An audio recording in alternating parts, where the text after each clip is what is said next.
Hi guys, the title of the title you see on the screen today. Don't forget to like and subscribe, and we'll get started. About 20 years ago, the young Princess Arcadius herself disappeared immediately after her birth. And once Crown Prince Larius ascended the throne, he turned the entire continent over in search of his missing sister. And in the end, he even managed to find her. Such was the story of the commoner Brigit. That is, the story of the girl of whom this is the subject. She was a liceris, that is, a miraculous princess. But to many nobles, she was just an unspeakably fortunate commoner who had been lucky in life. People didn't know how they would really know that she was actually a princess. They kept talking about how she was completely different from all the members of the imperial family in terms of hair and eye color.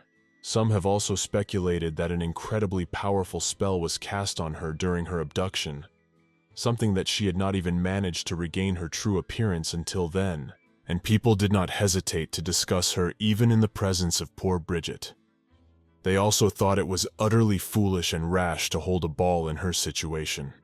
And so while Brigit was walking down the hall, some girl suddenly approached her, turning to. The stranger turned to Liceris with a smile and wondered why it was that she was suddenly standing all alone, and added that she should have waited for her. As soon as Brigit looked up, she immediately saw Her Highness, but remembered that she had asked to be called by her first name, so she just called her Lilia. Lilia was outraged and said that the girl didn't look happy at all, and after all, it was her ball, and she should be enjoying herself. This girl was her sister, and she served the goddess with her exceptional magical abilities. Lilia was literally the closest person to the goddess. Then suddenly, a man, his name was Larium, came up to them, and he turned to Liceris and inquired if she was not well. He, frowning, also said that she didn't look at all well, and asked if she wanted to get some rest in her room. This guy was a cold-blooded emperor to everyone, however at the same time a caring brother to Brigit. So she immediately said that she was fine this morning, and she was sure she would be feeling much better very soon. She also said that she couldn't just leave the ball like that, since it was in honor of her birthday. But Lily then, entering into the conversation, replied that that was why it was of no importance at all, if she did not enjoy it. Her brother said she was quite right, and added that they would take care of everything, and suggested that she go and lie down for a while, and she could come back any time she felt better. The girl hesitated for a while longer, but said then that since they were so insistent, she would indeed go and rest. Brigit said she really enjoyed the ball, but she would like to change some things. But before she could finish the sentence, she heard the maid's voice behind her. Her maid, bowing, told her to follow her, for she would take her to her room. Brigit entered the room shortly afterward, and closing the door behind her, immediately lay down on the bed. She never got to speak to Mr. Bellerophon. She was to dance her first dance with him. As she lay there, she realized that her fever was getting worse by the minute. The girl lay in silence for a while, but then she thought about her brother and sister and realized that everything had gone completely wrong. In fact, Brigit wanted to have a modest birthday party where it would be just the three of them. A picnic in some beautiful garden. She wanted to see candles and her favorite lemon cake at her place, thus talking a lot and learning as much as possible about each other. She wanted them to be a real family, not this lavish ball that she couldn't even attend because she was so sick. Brigit didn't know if she was just dreaming at all. But even if she was, she wished beyond belief that the dream would never end. That same night, Lilia was in some basement with only one candle. Looking at the girl, she told someone that she was finally awake. Brigit, looking around, was very agitated. She did not understand what was happening at all, for she could not even move or speak. Her brother came closer to her then, and smiling, said that this was why Lilia should have been taken care of a long time ago. The girl then, indignant, wondered how she knew the spell would break on this particular day. Then Lilia leaned closer to Brigit and said that the color of her eyes had changed too, so now there was definitely no doubting that they were sisters. The girl put her hand to her hair, and Brigit was at once wary, while she inquired whether she would feel better if she knew the reason why she must die. But without waiting for an answer, Lilia immediately said that it was all because if the goddess took the child in which the evil dragon slept, she would grant them her favor again in return. Someone would have to do it either way, and Brigit's soul and body are downright strengthening to their family and strength. Therefore, smiling, She said that she really hoped that the girl had been able to enjoy the life of a princess for the past year, for it would have been much worse if she had died a commoner like that. After that, her brother and sister took her outside, right where it was snowing heavily, and Lilia said that on behalf of the entire empire and the Mistletoe family, she really thanked her from the bottom of her heart. After that, without thinking long, she pushed the girl so that she couldn't even grab onto anything or even say a single last word. She only cried as she fell down. Brigit crashed on the rocks at the end of that cliff, and she knew full well that her family had found her only to sacrifice her in the end. They were going to give her as a special sacrifice to the goddess to make themselves a profit from it. As the girl fell, she kept thinking about the fact that all this time she had been living in ignorance and some empty hope. After that, Brigit suddenly heard someone's voice saying that apparently she was still able to think. The girl continued to fall and suddenly wondered who was saying all this.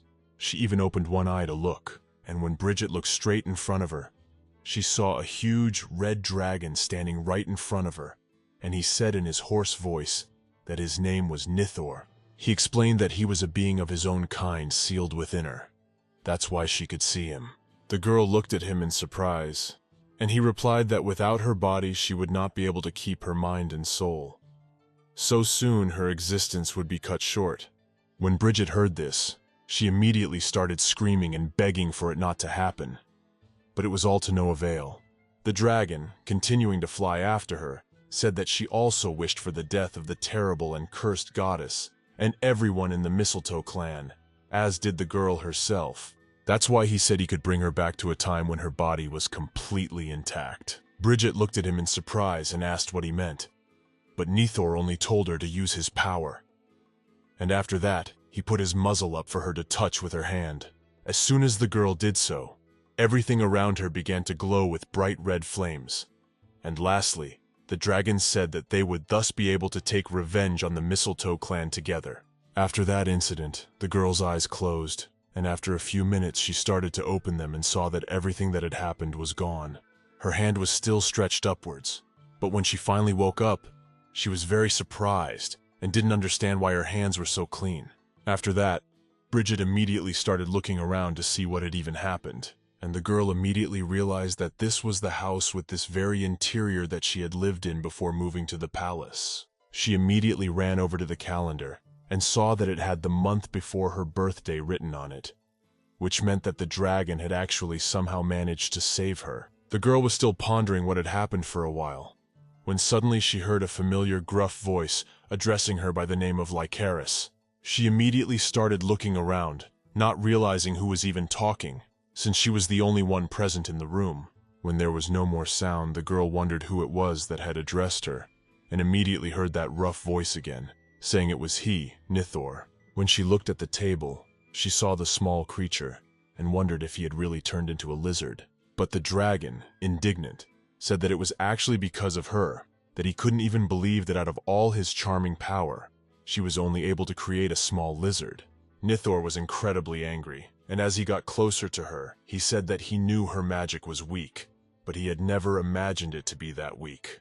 Brigit came closer to him and wondered if it was really him, and also wondered if it meant that she had really gone back in time. The dragon indignantly replied that it was all really true. He had warned her then that he would turn back time so that the two of them could take revenge on the Mistletoe clan. But then suddenly, thinking about it, he also added that apparently, with her magical abilities, it would be much harder to do than he had anticipated. Brigit leaned over and began to scrutinize him, and then thought to herself that this was all really true. This was the deal. She must get her revenge in exchange for the time he would give her. The girl immediately began to remember the events that had happened to her, and did not know what to do now because she considered herself rather weak. 3 weeks of her new life had passed since then, and the girl went outside as usual. It was snowing lightly, but it was still cold. She was walking down the street when suddenly some woman approached her, telling her to come over to her if she was done with her magic. At this place, everyone called her by her first name, Brigit, and she smiled and said at once that it was fitting, for she was done with hers. After the deeds were done, the woman handed her some gold coins, saying it was payment for her hard work. She also thanked her for being able to shovel all the snow quickly, but then suddenly noticed Brigit's shoulder where some creature was sitting. The woman was a little surprised at first, but then wondered if this was her new lizard, since she had never seen Brigit with it before. The girl laughed awkwardly and said that it was indeed true. She had found her quite recently, so she decided to shelter her. Nidhor mentally turned to the girl and said that she was just wasting time, because they could have already made a plan of revenge and maybe even started to execute it. But Brigit, looking at him indignantly, said that she had told him to forget the place and not to call her by her old name, hadn't she? Then the woman approached her again and asked if she wanted some more potatoes. Brigit, immediately smiling, thanked her and said she would take some with her. Of course, she herself was just furious about the whole situation, because she wanted to yell at them properly and ask them why they were being so nice to her if they were originally going to kill her. But she was also well aware that if you looked at it another way, revenge was really impossible. Even as a princess, her power wasn't even close to theirs, and being a commoner, Brigit could do nothing against the two of them. When the girl finished doing her work, she went along the town and began unpacking the potatoes that the woman had given her as a token of her gratitude. The only spell that Brigit was very easy to cast was the small explosion spell, and if she broke into the palace to seek revenge, she would probably be immediately arrested and simply executed. The girl used her magic to heat up some potatoes for herself, and as she ate them, she realized that she still didn't want to die again. Brigit sat down near the store where she had helped the woman, and the woman turned to her as she passed by. She said, smiling, that her magic had even increased a bit over the past few days. She then moved the sack of potatoes somewhere to the side and wondered why she shouldn't go to the capital, specifically Beltane. She also added that she had heard that wizards could get official jobs there at the palace and that there would be pretty good pay. Some other woman came up to them and said that this was a really good opportunity because it was much warmer in the capital than in their suburbs. Even though Nidhor never liked these women, he still said that they were indeed right. He kept talking about how she really needed to go to the palace already so they could exact their revenge, because as long as they were away from him, there was absolutely nothing they could do. Brigit was very doubtful, for in her previous life Mr. Bellefonte had appeared just before her 20th birthday, and if she stayed in this place he would find her again. So she assumed it made sense. She needed to leave in her past life as well, just as the merchants had advised. One of the tradeswomen suggested that to be warm, one could go to the kingdom of Ilium. Another woman agreed with her and said that it certainly takes a lot of money to at least get there. Laughing, she also added that they themselves knew each other's financial situation better than anyone else, and therefore must realize that there was certainly no way for the girl to get there. But Brigit immediately thought of this kingdom of Ilium and realized that she had once really dreamed of going there. The girl decided that it was really a real miracle that she got a second chance at life, so she can't lose it for some revenge that won't even succeed. This time she was going to survive and be happy like she had always dreamed. After thinking for a while, the girl turned to her little dragon and said that she had already made her decision, and in fairly quick time, she left the village for good. The girl packed all her things and set off on a long journey. While she sat in the wagon, she was wrapped in a special shawl, and the dragonkin hid behind her back, for he trusted no one. Brigit immediately remembered how the townspeople had seen her off, and one of the women had given her just this shawl. She said it was such a parting gift from everyone to keep her mind on her homeland. Brigit knew very well that all the townspeople didn't have much money, and she couldn't even imagine the lengths they went to for such an expensive gift, and that was why her tears even began to flow. Suddenly she heard a voice in her head, and that meant the dragonkin was speaking. He climbed out a little closer and wondered where they were even going. Brigit immediately replied that they would stop in the Leirat district, which was on the outskirts of Beltane, for she needed to earn some money to travel farther. In fact, in her entire past life, she had never left the village except for last year when she moved to the palace. This time she really did start her whole life with a completely clean slate and didn't even know where to begin. Soon the girl arrived at the right place with all her belongings. She went out into the city, where there were many people walking around, not dressed as warmly as in her homeland. Brigit knew full well that before she could contemplate the rest of her life, she needed to find a job. So as soon as she arrived, she went straight to the bar. She was met there by a man who was just polishing plates. She went inside and asked if they had a spare room. The man didn't even have time to finish his sentence, because another voice was heard saying that of course they had everything. The bartender was surprised himself when he looked away and wondered if His Highness had actually come to see them. Brigit immediately started looking around, for if she hadn't misheard, this was going to be a disaster. Eventually, she managed to rent herself a room as soon as possible, and she immediately ran there. As soon as she closed the door behind her, looking at the calendar, she realized that she hadn't noticed time had flown by and it was her birthday. Once she arrived at that place, she completely lost track of time. In her new life, the royal family found her because of a rumor about a change in her hair color, and she was incredibly lucky that no one but the bartender saw it, and thus she was able to get away with it. Brigit decided that this time no one should let her secret be known. When the bartender looked at her in surprise, she told him it was just his imagination and that there was nothing wrong with her hair. The dragonkin suddenly spoke up and asked why he didn't know about such a powerful transformation spell and who had cast it. Brigit replied that she didn't know herself, but it was probably the kidnapper who had done it. Dragonlance asked if it would stay with her forever. The girl began to examine her hair, which had changed color near the ends, and said that the next day it would return to its normal color. Then she added that the same thing had happened in this life as in the last. Nidhor thought for a moment and said that the spell would probably work intermittently until it was completely broken. That actually made sense, since a spell lasting 20 years was a rarity. The girl remembered that Lilia had mentioned something similar that night about her hair and eye color changing as well. For Brigit, it meant that without this spell, she would have a much harder time hiding among humans. It also meant that she needed to go south before her next birthday. She had a year to prepare and leave this country, so she had to find a job as soon as possible. A few days had passed. She was still living in that room, and surrounded by various papers with job invitations. However, Brigit was unable to find a suitable position. She didn't even know that even the lowest position could require an imperial certificate. In fact, the imperial certificate is given to those who have passed the notoriously rigorous skill evaluation process. It is such an identification document, magicians and sorcerers, which gives them official authorization for economic activity. Brigit went downstairs for some drinks and rest, but realized that there was no way she could get that certificate without revealing her true identity.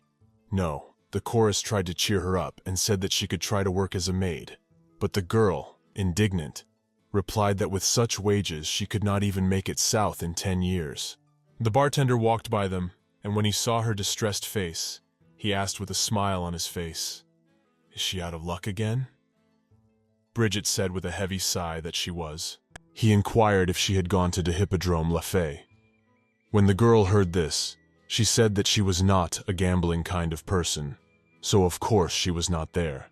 But the bartender, laughing, said that of course he didn't mean that, and explained that it was the Laffies who ran this we detailed, and if she bet on the winner 3 times, she could get hired. Brigit was suddenly worried and asked, "Is there any way to get in touch with them in a normal way?" The man, upon reflection, said that he really and truly didn't know himself. But then all of a sudden they had visitors at the bar, so he went straight to them and suggested that she just at least consider the offer. As soon as the man stepped back, the dragon immediately inquired, "Will she really go for it?" The girl, looking at one of the papers, replied that no, of course not. Brigit explained to the dragon that she was very risk-averse, so she decided to still look for some openings. And so a few days had passed since then, and she had gone to that racetrack after all, for she had no more options left. As soon as Brigit arrived, she immediately placed 3 bets on several different horses. When the race was over, the announcer said that the 3rd race for the day was over, and horse number 3 had won. Some of the men who were sitting behind Brigit heard this, and were immediately surprised, for she had already won several times in a row. Her partner suddenly got angry and said it was really mind-boggling, because she had bet on horses with low odds of winning, and ended up with a pretty good result. Nidhor was very surprised himself, and wondered how she was even able to do it.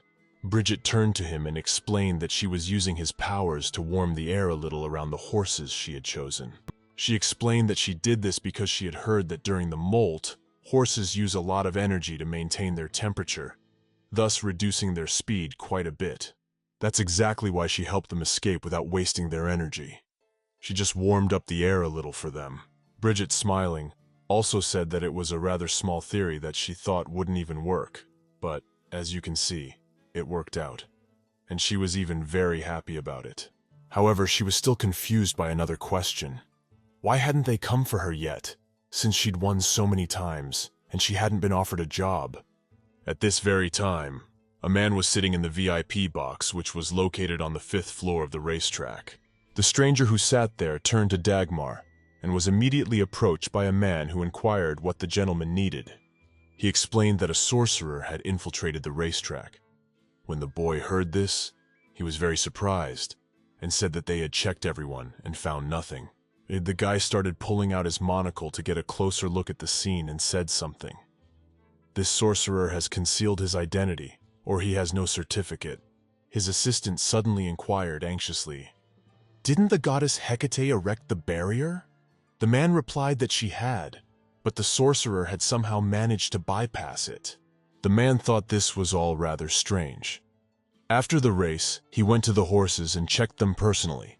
Not a single horse was injured, and the winning horse was not bewitched. It had happened 3 times already, which meant that the sorcerer was trying to send a message to them in this way.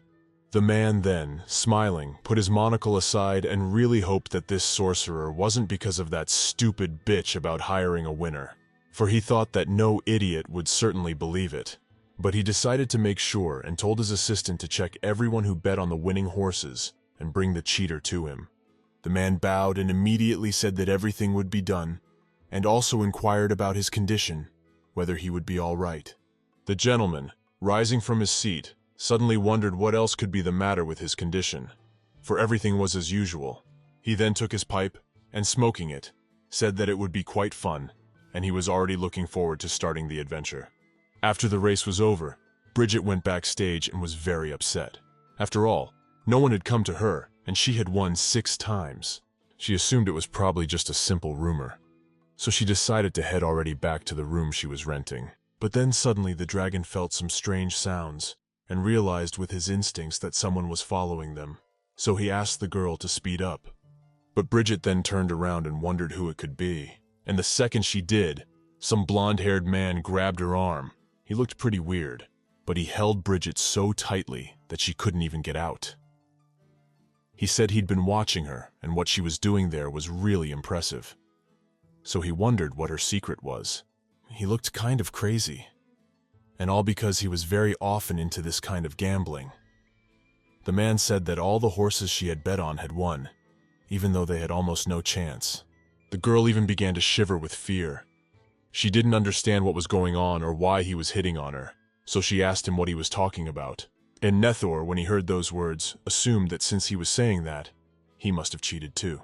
But then suddenly, the man got very angry and swung his hand at her, and asked her to tell him who she was even working for. He asked how she even dared to disgust him, so talked about how she'd better come clean before things got worse. But at that moment, someone's voice was heard behind him, yelling at this once again man, asking where he thought he even was. The stranger then ran to the bully and knocked him out with a single blow to the head. The girl was immediately free and jumped back a few meters, continuing to sit on the floor and stare at the man in surprise. Suddenly, a man in glasses came up to Brigit and turned to her and asked if she was all right. The girl accepted his help, and smiling, said she was fine and thanked him for his help. He said Miss Brigit that it was quite dangerous, so she should be more careful next time. But the girl looked at him in surprise and asked how he knew her name. The man, still smiling, replied that they had checked the name she had given when she entered. At first, they assumed she was a newbie and was just getting lucky. However, 6 wins in a row couldn't help but catch their attention. When Brigit heard this, she immediately assumed that that rumor was indeed true, and believed that she was about to be given a job outright. This stranger asked if she was aware of the consequences of cheating at the racetrack.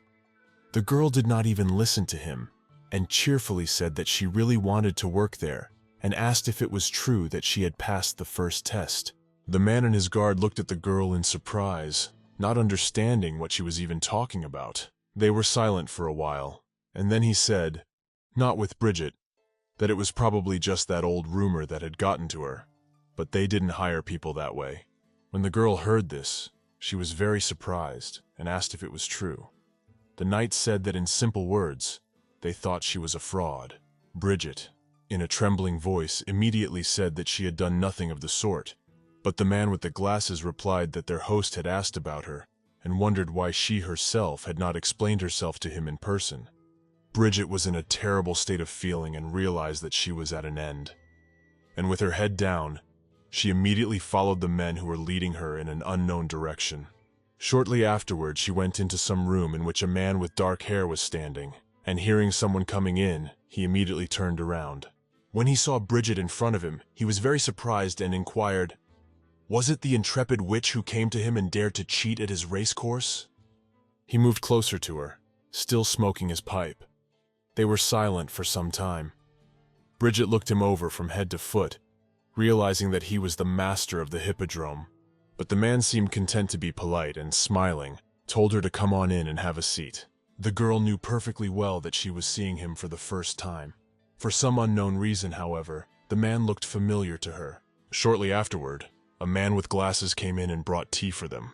Brigit was contentedly wary, as was her dragon. They sat across from their master and watched him intently. The girl could see that he had majestic and graceful movements, as well as grayish-blue eyes that reminded her more of a winter sky. She thought it was impossible to forget a man like that, so she couldn't figure out where she'd seen him. They sat drinking their tea in silence for a while. Then Brigit couldn't stand it any longer and asked if they had met by chance before.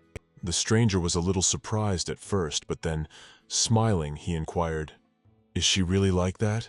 In what way is she flirting with him?" With a heavy sigh, he also said in a quieter voice that in their time, con artists are quite daring. Brigit, hearing this, was immediately outraged and said that she had no thought of flirting with him. She realized she was raising her voice, so she calmed down a bit and said that she really didn't intentionally fumble. There was just a misunderstanding. When he heard that, he wondered what she meant. Brigit said she just heard that the place would hire anyone who won 3 times in a row, and she needed a good job in a hurry. The man said in a mocking tone that he never would have actually thought there would be fools who were actually willing to believe that nonsense. Brigit ignored these words and said that she was really sorry for derailing the race by believing the false rumors, and also added that she would return all the prize money to him as compensation. But then, with a sudden burst of courage, she asked if he could still hire her. She also added that she was not looking for a permanent position at all. Brigit was completely confident and said that despite being a commoner, but a sorceress, and she could really be of use to them. The man looked at her carefully and said that indeed at that moment their sorceress was away. But putting the cup back down, he wondered why on earth she wanted to work at that particular place, since surely there were plenty of other places that would be happy to hire her. Brigit laughed nervously and said that she just didn't have the imperial certificate. That was why it was hard for her to find a job, but she might get one soon. The racetrack owner was silent for a while. Then he got up from his seat and said he understood.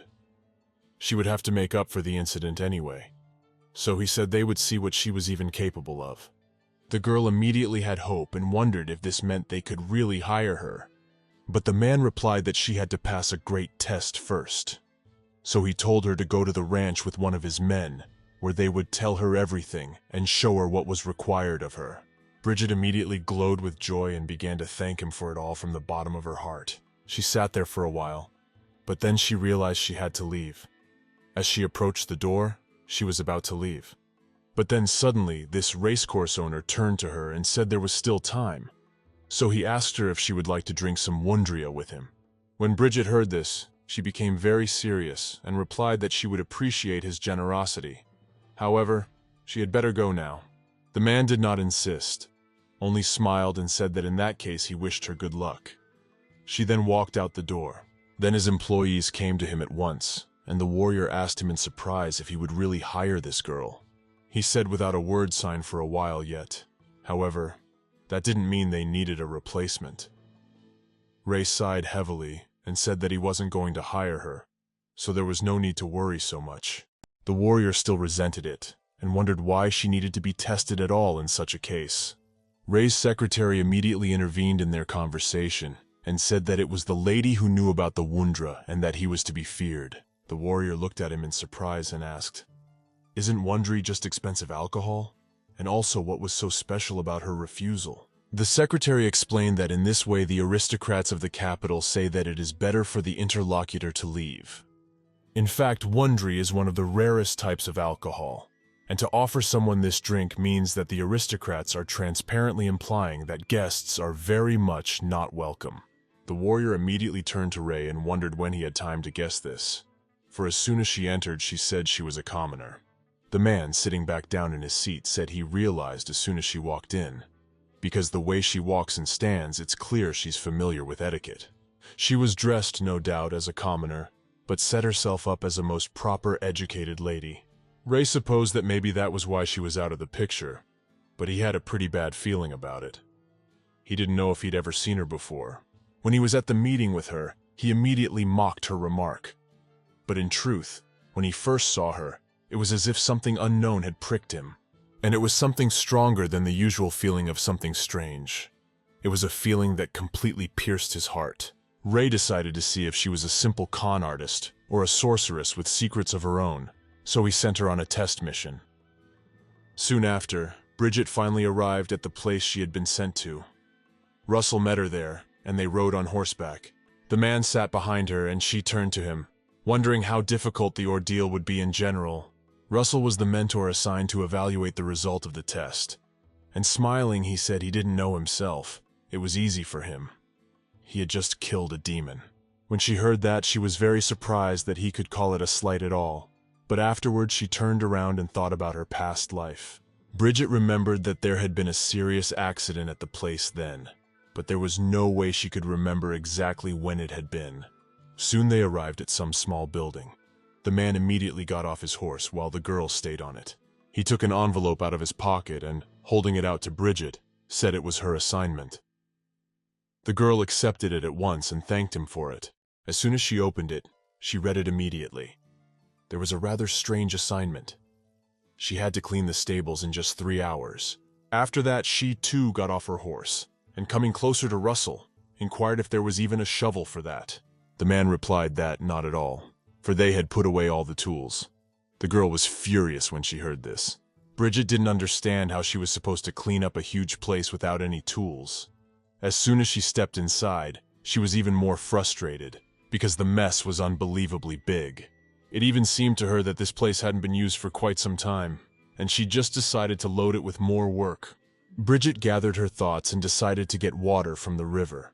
It was still frozen, no doubt, but she could break the ice with magic, so that would make her job a little easier. But then suddenly she saw the river from her window and assumed that this could really work. So she immediately went outside to execute her plan. In fact, in her past life, she could barely start a fire with magic, but at that moment, she could put some magic into a rock and cause an explosion. So Brigit made a little path of stones straight to the river to make a hole and get some water. It took her some time. Soon, however, she was done and set one of the stones on fire. Russell came up to her at that moment and wondered in surprise when she was going to start cleaning. The girl, smiling, threw the stone straight at everyone else and told him to be careful. As soon as the stone hit the ground, all the others in a chain reaction also caught fire and began to explode loudly. Because of such a large explosion, not only the small hole was blown up, but the entire lake, which meant the ice was gone. Because of the strong airflow, the river began to overflow its banks and swam right up to this stable, washing away all the dirt and cobwebs that were inside the building. Brigit, who was standing outside with Russell, watched happily at what was happening. The man found it hard to believe that she had actually been able to clean up the entire stable with just one small explosion. Soon, when the water was gone from the building, they went inside and saw that everything was sparkling clean. Russell immediately marveled at how quickly she was able to do her job. Brigit was quite proud of herself and the fact that she had made it up after all. The man began to congratulate her and said that it was a really good result. Russell also added that it was worth dealing with that backseat man and his master for the sake of it.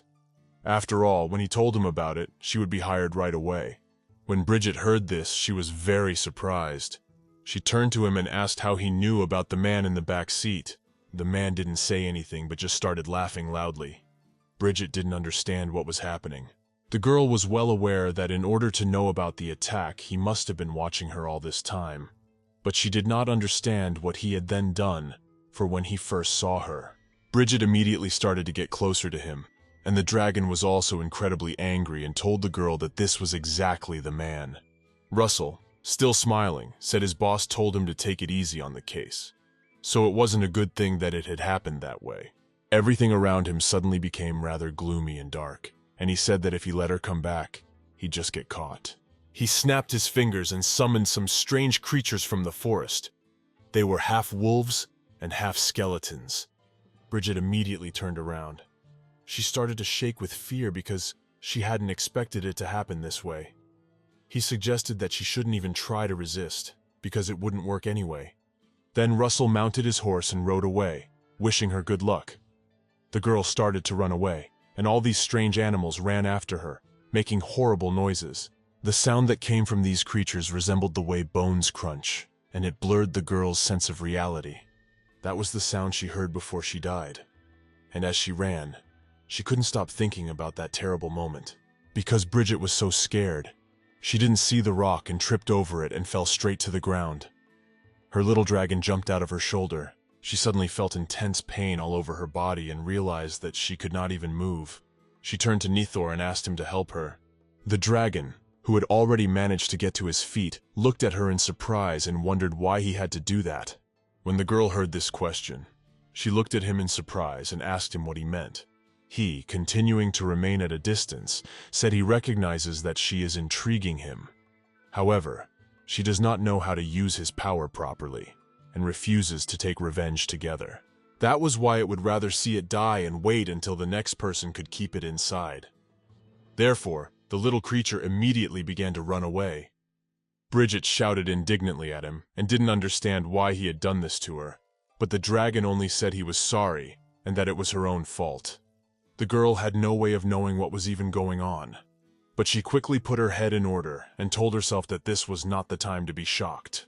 That's why she started crawling on the ground, realizing that she had to get out of that place as soon as possible. Soon afterward, she still managed to get to her feet, but then suddenly behind her, she heard that crunching sound from the skeletons again, and turning to the side, she saw that they were already catching up with her. Brigit was simply terrified, and soon one of these horrible creatures pounced on her and was about to bite her to death. But then suddenly she felt his body immediately start to weaken, and when she looked to the side, she saw some man with a huge sword. When she took a closer look, she immediately realized that it was the same rake who owned the racetrack. He was able to kill the creature, saving her life. Without thinking, the man came close to her and grabbed her hand and lifted her up. He called her a sorceress and told her to go the way he had come. Ray also added that Kana and the others would definitely help her. The girl was still hesitant for a while, but when he yelled for her to act quickly, she immediately turned around and started to run away. Brigit realized as she ran that this man was not capable of killing all those demons alone. She also wondered where this Kana was. She realized that she had to tell him what had happened as soon as possible. But then suddenly she stopped quickly because she saw another demon dog in front of her. From surprise, the girl couldn't even stay on her feet, and falling to the ground, she didn't realize just how many demons that horrible Russell was able to summon. She started to cover her face with her hands, hoping it would end quickly. But when nothing happened for a few minutes, she looked cautiously to the side. The girl noticed that this demon was dead, with a shiny sword standing inside it. Brigit also assumed that the master had somehow dealt with those demons and had even managed to run to her. But then she heard someone else's voice, who ran up to her and asked if she was all right. Brigit recognized that voice immediately. She couldn't believe it was true. The blonde-haired man stepped closer to her and held out his hand, telling her that she was safe now, so she need not worry. He smiled and looked her straight in the face and told her to let him help her. After all, she had better get up before she gets sick, for the earth is pretty cold. Brigit looked him straight in the face and was immediately reminded of her past life. He had asked her to come with him to the palace. The girl couldn't take her eyes off him, and didn't understand why the man who had made her run away from the palace was there. These mysterious men were Sir Bellerophon Abellio, and also her first love. The man looked at her sadly for a while and wondered if she was all right, for she never answered him anything. He pointed to her shoulder, which was completely covered in blood, and said she was hurt. But Brigit didn't even accept his helping hand. She started to step aside and said she was fine. Then suddenly another man approached them, and when she heard his voice and the fact that he called her a sorceress, she immediately recognized it was Ray. The man immediately approached them, and standing in front of the girl, covered her with his back. He turned to Ibelio and asked what he was doing in his manor. But the guy said it's a border zone, means demons can be killed cooperatively, and the zone is nobody's business, so he has no right to kick him out. Brigit, hearing this, was surprised. She couldn't believe that a simple merchant like Heir would talk to one of the higher nobles like that. So she assumed that maybe they even knew each other. But then Ray suddenly stopped and turned to the sorceress and said that her shoulder was bleeding. The girl looked at him in surprise and said that it was really true. There was blood pouring out. In fact, she hadn't noticed it at all until then, and was quite surprised when she saw it. He said they needed to hurry up and find Dagmar as soon as possible. But soon, he looked to the side and saw the guy just as they were coming toward them. Ray asked that she follow him, since he could take care of her wound. When the girl was about to go to fetch Ray's assistant, Ibelio suddenly came up to her and, holding out a handkerchief, asked her to take it. Brigit looked at him in surprise, and he said she'd better add pressure to stop the heavy bleeding. The girl did not want to do that, but she thanked him and took the handkerchief. Soon she left with Dagmar. Ray stayed by Ibelio's side for a while longer, and then started to walk away. But the guy turned to him in a sad voice and asked him to stay, and they talked. And immediately he replied that there was absolutely nothing to talk about between them. And besides, he asked that the guy never call him by his full name again, because he was disgusted by it. Ray said it must be quite usual for him to come to this place at this time of year and inquired, "Isn't he looking for a little princess for himself?" He kept walking away. Then and there was a sad voice saying that he thought his brother would be alone for a long time. But he inquired who it was, the people who were beside him, and asked, "Is it one of his people?" Ray stopped suddenly and turned to him, immediately wondering why he cared so much. But then suddenly, with a smile, he realized that this guy was probably attracted to that woman, but he couldn't believe that he was really serious. No doubt he had planned to send the girl back after her treatment. But now apparently things were about to change completely. So very pleased, smiling, the boy replied to Ibelian that she would be one of them. Ray thought about the fact that if he could mess with him, he couldn't lie, but he could actually do a lot more than he could imagine. Ibelio looked at him in surprise and asked what he meant by that. He couldn't believe that really a man was going to get such a young lady to work for him, for he himself had talked about how his business could be very even dangerous. Ray was starting to get really pissed off and said he was an asshole, and asked that the guy just think about why he was doing that before he opened his idiotic mouth. After that, the boy said nothing more, and he began to walk away even faster, and Bello immediately asked him to stop, and also said that the creator would soon call him, so he should definitely visit him this time. Ray sighed heavily as he stopped and thought about how the guy absolutely never listened to him, and couldn't believe that he was still hoping for their relationship to stay the same. Soon after, he walked deep into the forest and suddenly stopped when he saw Kanna in front of him. Ray wondered, surprised, if she'd been too cruel to Russell, but the girl replied that she was just doing the job he told her to do. The guy was lying on the floor, writhing in pain, covered in blood because Kanna had beaten him so badly. Ray came over to him then and took him by the shirt and pulled him closer, telling him that he knew full well that the guy had come with his own summons, and he'd given him the job anyway. However, no. If he was trying to use his black magic to his own advantage, then that changed things completely. Ray was incredibly angry and wondered if he had been sent by the Emperor or Princess Lily. Russell didn't even want to face him. He turned his head to the side and said it was a princess. In fact, Princess Lily was lying in a spiritual center that was as close to the goddess as possible. Association of the human imagination, which included goddesses of that generation, with exceptional beauty and magical skills. It was to her that Lilia belonged, but it was actually quite different on the inside, and she wasn't as white and fluffy as she wanted to appear on the outside. Ray threw Russell against the floor and told him that if he was counting on the princess, he'd better reevaluate his priorities, because she showed no mercy to losers. She walked up to him and said, "Putting all the demons in one pit."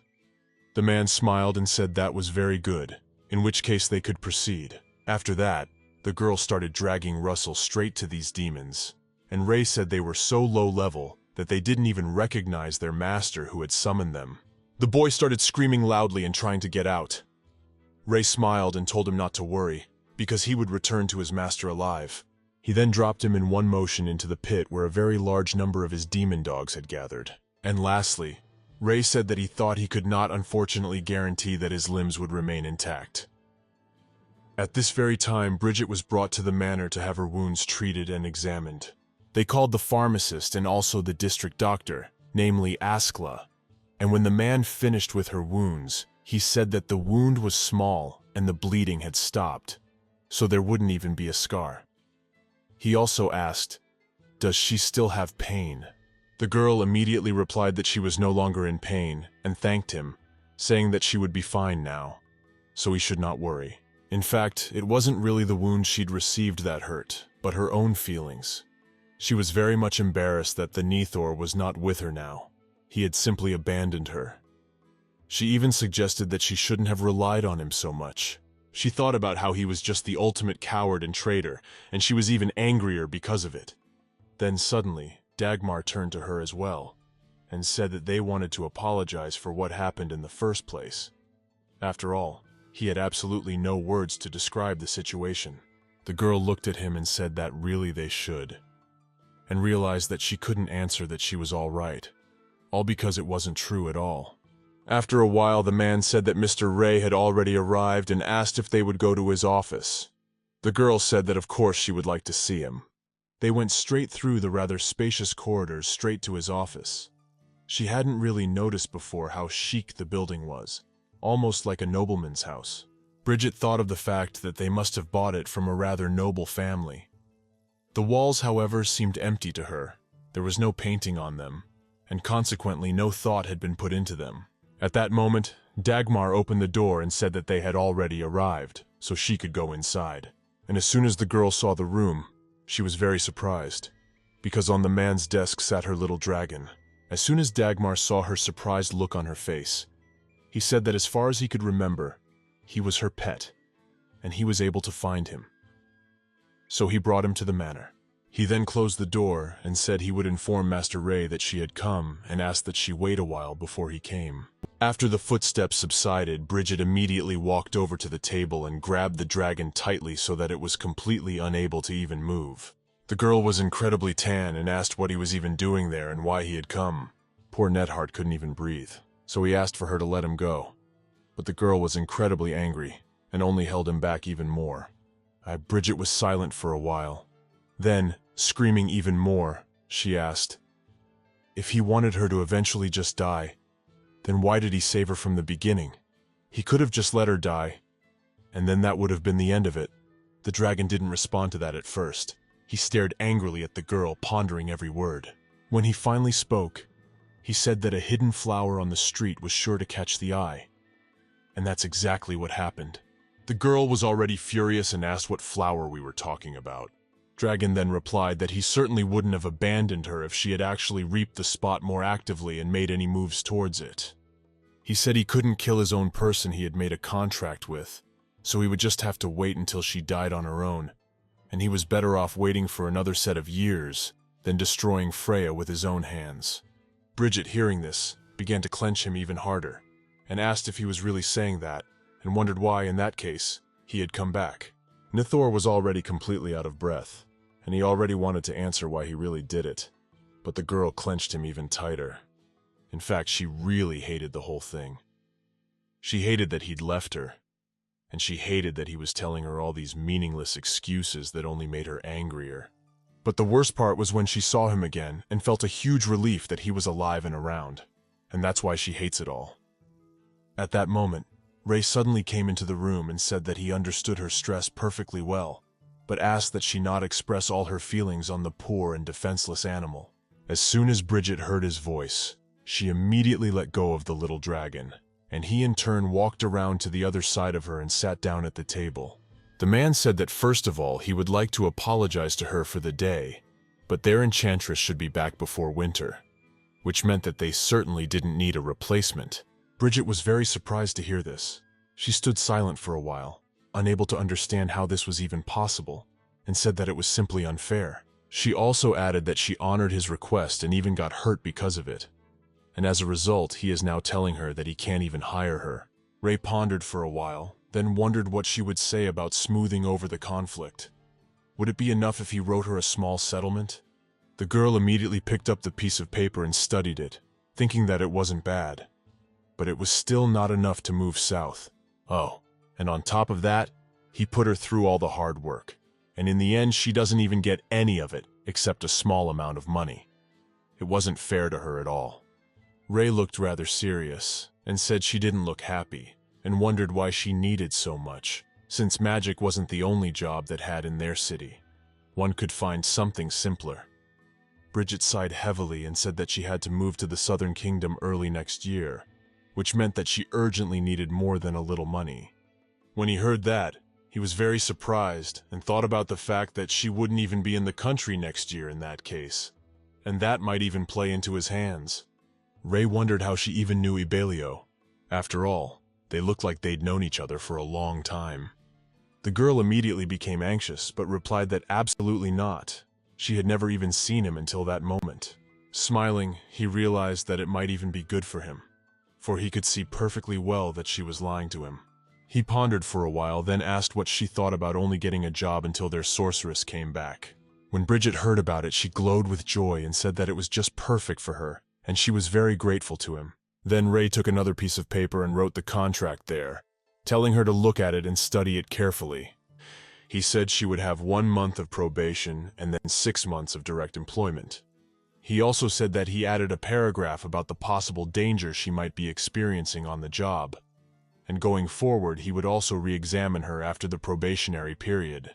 When Brigit looked at the contract, she saw a pretty penny for the work, and it surprised her very much. Ray then said that in return for this she would live on the estate. She could not leave the house without permission, and she was not allowed to do so alone. The girl then asked, embarrassed, if those rules were too strict in his opinion, and Ray sighed heavily and replied that they didn't usually hire outside people. They are careful in their selection of staff, so they may well suspect that she may just be a rat who will then run off and deliver some information about them. Brigit realized that they didn't trust new people at all, but she understood that. After all, given what had happened before, it was only natural. She immediately started signing it and said she understood everything. She also asked if it was true that their contract would end at the end of October. He replied that it was absolutely correct. As soon as Brigit studied what was written on the paper again, she immediately began scribbling her name on it. The man saw this and was immediately interested. Ray looked at the piece of paper in surprise and wondered where she had learned to write letters in italics like that. Isn't she a commoner?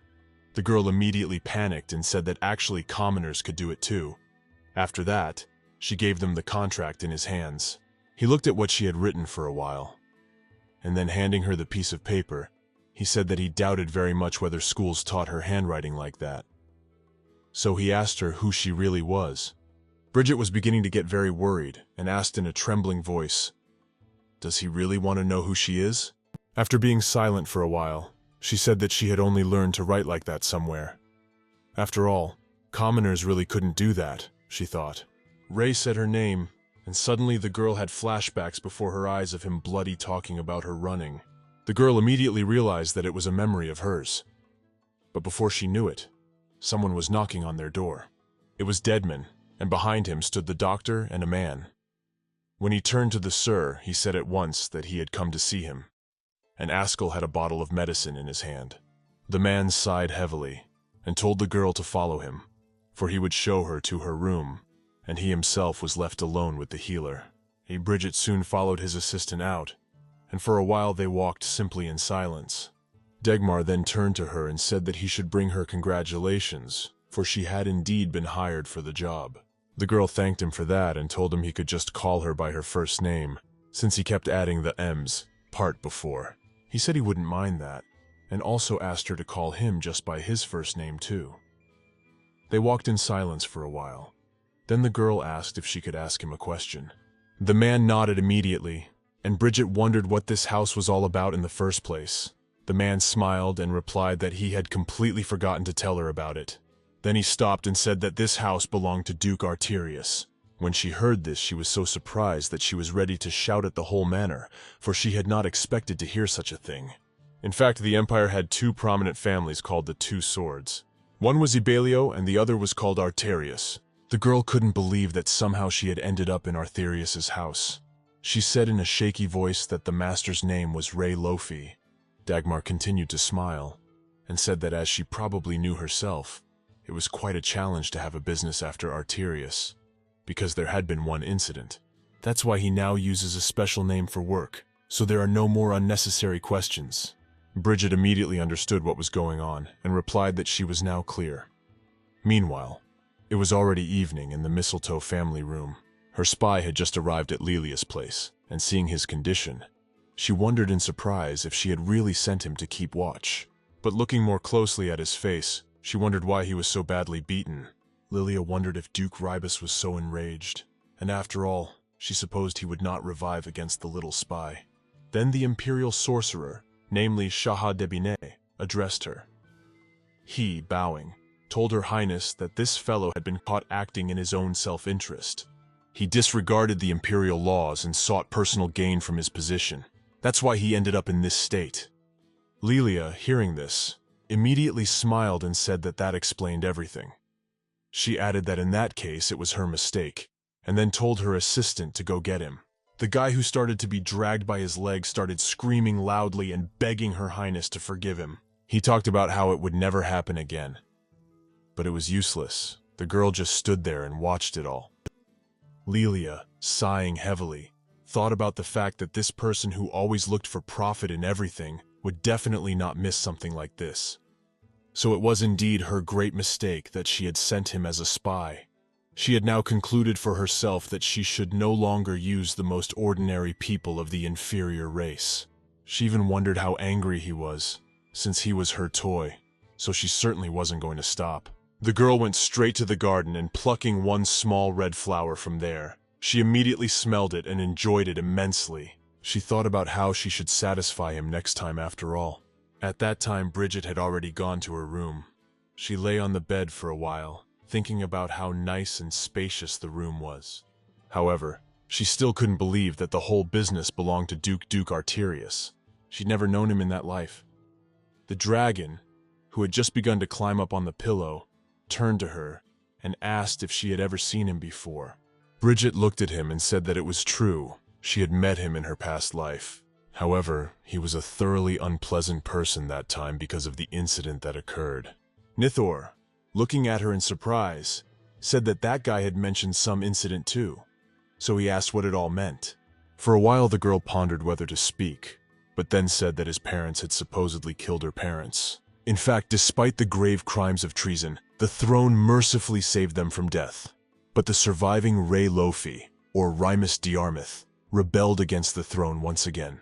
But in the end, he lost, and in addition, incredibly badly embarrassed for the entire empire, after which he was imprisoned for the rest of his life in prison. Princess Lycoris, a month before her 21st birthday, went down to that prison one day after all and saw him there. When a man sitting in the jail saw some light coming, quietly inquired who it was. The girl came closer and was about to call herself by her old name, Brigit. But she called herself by the new name she had been given at the manor,